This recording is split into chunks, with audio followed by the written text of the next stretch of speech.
And welcome back to Hannity. Now, just last week, the White House said it was willing to sit down with the Taliban. Tonight, we have another disturbing story to report. The Obama administration has confirmed to Fox News that earlier this month, members of the National Security Council met with this man, Abdullah bin Baya. He is the vice president of the International Union of Muslim Scholars. Now, this is a group that openly supports Hamas and calls for the destruction of Israel.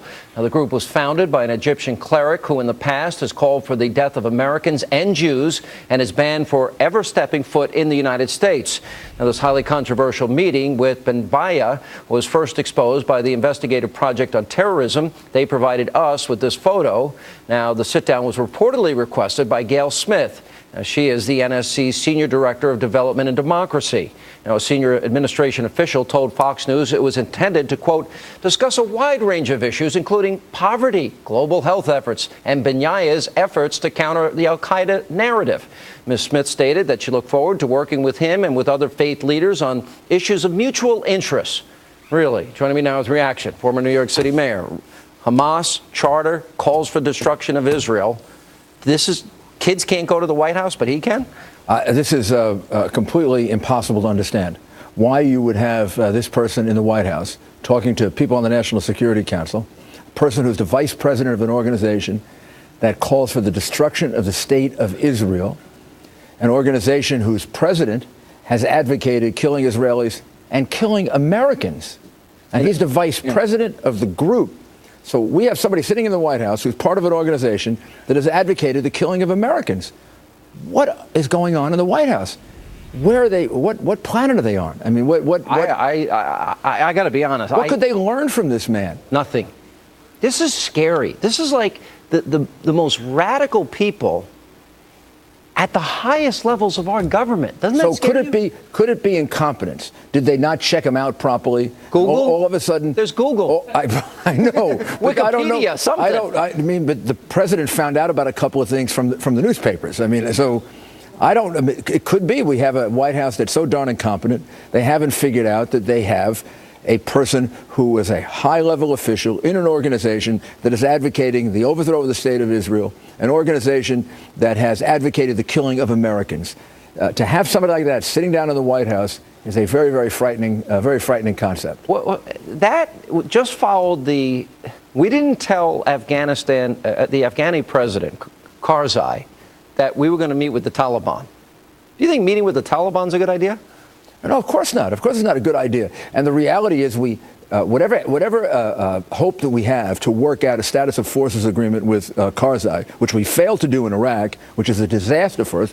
Nobody has any idea how bad Iraq is right now, how much Iran actually controls Iraq. The Obama administration completely blew the whole status of forces agreement. Biden blew that. So right now we have an Iraq that's really under the control of Iran. If we're not careful, we're going to have an Afghanistan that's in that same situation. And Syria? Syria, the president doesn't seem to know what to do about Syria. He's waited so long. He's delayed so much. He's done this, we're going to follow rather than lead. That we're in a situation where there almost isn't a good choice. So we're going to see Iran having tremendous amount of control over Iraq, where we lost so many lives to liberate Iraq. We're going to see them having control over Syria. If we're not careful, they're going to have a great deal of control over Afghanistan as well. So you're basically saying the entire Middle East is going to be radicalized? Well, every single thing that you can look at in terms of our foreign policy, since Barack Obama came into office, America is in much greater danger. Our relationship with China is worse. Our relationship with Russia, the reset of our relationship with Russia is a joke. I mean, the reality is we reset it, and now things are much more dangerous. The Middle East is considerably more dangerous. We've got this guy Snowden, who's a fugitive. China's not going to give him to us. Russia's not going to give him to us. And Ecuador and Cuba are just waiting to, stick it in our face. Why doesn't the president, if you were president, I think I know you well enough. Wouldn't you say, fine, you're going to play games and stick your finger in our face?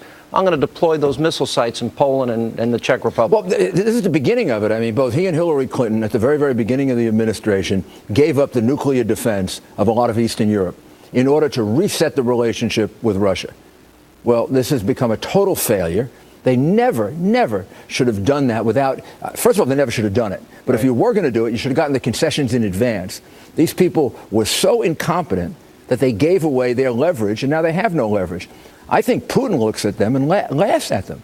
I mean, when I watch Putin sitting there, I see a man who was, the head of the KGB, very tough, strong, probably totally amoral human being, but tough as nails. And he looks at Obama and he says, man, I can roll all over this guy. And we look weak. Well, we sure look weak. I mean, it isn't just Obama who looks weak. It's the United States of America that looks weak. Yeah. All right. Maybe they could have learned a thing or two when you kicked out of our country. The bullies and tyrants only respect strength. Who did you kick out? Arafat. I kicked Arafat out of the. And then you didn't take the money. I didn't take the money from the Arab princeling or whatever the heck he was, who used it to try to criticize America's relationship with Israel. Said, keep your $10 million. People who are like that, people who are bullies and tyrants, respect only an exercise of strength. When they see weakness, they roll all over you. And what President Obama has done is project a tremendous amount of weakness. All right, Mr. Mayor, good to see you. Thank you. Thanks. Pretty sad story. And